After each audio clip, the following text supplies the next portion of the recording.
Declarações de Lula nessa viagem à China causaram mal-estar, desconforto com os Estados Unidos e os países europeus. O presidente do Brasil disse que os norte-americanos e europeus querem prolongar a guerra na Ucrânia. Para analisar esse momento delicado da diplomacia, nosso convidado é Christopher Mendonça, professor de Relações Internacionais do IBMEC de Belo Horizonte. Christopher, seja bem-vindo. Boa tarde a você. Muito obrigado, Piotr. Boa tarde aos nossos ouvintes. Bom, importante a gente considerar que talvez essa fala do presidente Lula tenha sido a mais inadequada e no momento propriamente inadequado nesse momento, né? Ele acabou de fazer uma viagem à China, está recebendo hoje em Brasília a visita do ministro de Relações Exteriores da Rússia, né? Então nós não estamos no momento adequado, no momento propício para uma fala tão incisiva e tão indesejada, tal como ele fez agora recentemente. Colocar a Rússia e a Ucrânia no mesmo patamar não é a postura autêntica do Brasil, a postura que nós esperávamos para esse momento. Agora, Christopher, qual a razão de um alinhamento tão gratuito quanto esse? Porque eu estou supondo que, aliás, muito contra qualquer lógica sensata, o Brasil vai ter benefícios financeiros em relação a isso, seja no comércio exterior, só que ao custo muito alto de gerar um problema diplomático com outros parceiros comerciais, como, por exemplo, os europeus e também os Estados Unidos. Qual a lógica dessa declaração do presidente Lula? Piotr, do ponto de vista racional, eu não vislumbro tantos pontos positivos, né? Mesmo que isso vá garantir algum tipo de aproximação do Brasil em relação à China e à Rússia, como você mesmo disse, ela apresenta pontos muito negativos e nos distancia de alguns países que são países muito importantes no comércio brasileiro, como é o caso dos Estados Unidos. A comunidade internacional, especificamente a União Europeia, tem se posicionado de uma forma muito clara. Até países mais à direita, como é o caso, por exemplo, da Itália, já demonstraram a sua inconformidade com o quadro de guerra que nós estamos estabelecendo lá. Então, não sei determinar quais são os pontos positivos dessa fala por parte do presidente Lula, que segue, inclusive, com uma fala muito recente do ministro Mauro Vieira, que critica as sanções internacionais aplicadas à Rússia nesse momento. Tá, vamos lá, Christopher. Se a gente olhar para os outros... Bom, a Rússia está envolvida diretamente na guerra, é o país invasor.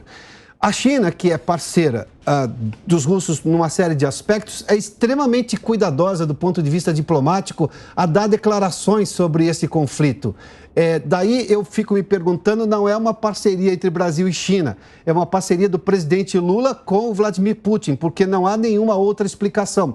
Porque os chineses têm sido cuidadosos, coisa que o presidente Lula não foi em relação a fazer menções ou declarações sobre o conflito. Exatamente. A China é um país que é muito sensível às questões econômicas, especialmente nesse momento, onde há uma queda do seu crescimento econômico, né? A China tem muito cuidado nas palavras, em como se posicionar no cenário internacional. No momento de guerra, tal como que a gente está vivendo hoje, esse cuidado está sendo redobrado. E, de fato, não me parece um posicionamento chinês estar, ou pelo menos declarar-se, como sendo um aliado incontestável da Rússia nesse momento. É importante dizer que, em outros momentos, em outros mandatos do presidente Lula, ele teve uma aproximação com Vladimir Putin, inclusive quando fundaram, né, o BRICS, que é esse ajuntamento de países que tem a Rússia e o Brasil como principais nomes envolvidos nesse processo. Realmente, eu concordo com você de que é uma parceria entre o governo Lula, e isso não é sequer demonstrado em todas as instâncias de governo, né, do nosso país. Há muitas pessoas dentro do próprio governo que discordam dessa posição, e o governo russo a partir de Vladimir Putin.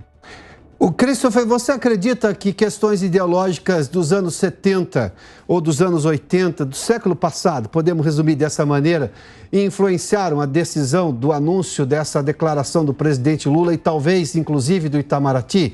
Porque, vamos lá, as questões econômicas, seja na formação dos BRICS, lá atrás, da aproximação de Lula e depois Vladimir Putin, mas não tinha uma guerra na Ucrânia, a Rússia não tinha invadido sequer a Crimeia naquele momento, que foi em 2015. Ou seja, era uma outra relação, um outro momento internacional. Havia aproximação dos russos com os americanos naquele momento.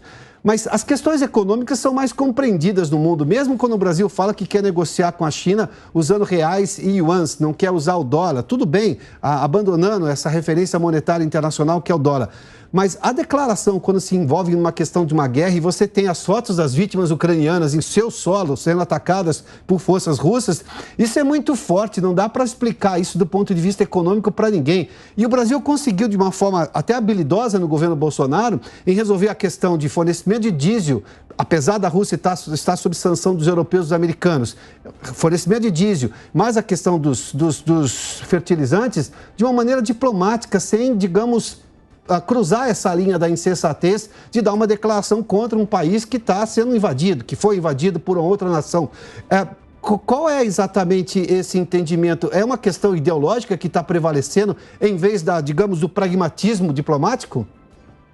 É correto o seu raciocínio. O Lula, apesar dele ter aberto, né, a esplanada dos ministérios para partidos mais de direita e de centro, a gente tem observado que o alinhamento dele tem sido muito mais à esquerda do que os outros primeiros mandatos dele. Então, nesses termos, o discurso de esquerda está muito presente na política externa do Brasil sob Lula III, né? Inclusive, o seu assessor direto, o ex-ministro Celso Amorim, também tem um discurso bastante efusivo nesse aspecto, inclusive de aproximação com outros países da esquerda aqui na nossa região. É importante dizer que Celso Amorim esteve com Nicolás Maduro muito recentemente, esteve diretamente com Putin também muito recentemente. Então, diferentemente daquilo que aconteceu quando se produziu o BRICS, que era uma aliança pragmática, uma aliança muito voltada para a questão comercial e a questão econômica, essa aliança que se trata agora é muito ideológica e remonta, sim, àquilo que nós vimos durante a Guerra Fria, algo que estava ultrapassado do ponto de vista da dinâmica internacional e retoma novamente nesse governo de uma forma inesperada para todos nós. Christopher, muito obrigado pela participação aqui no Prós e Contras, professor de Relações Internacionais do IBMEC de Belo Horizonte. Boa tarde a você, hein? Boa tarde, eu agradeço pela oportunidade.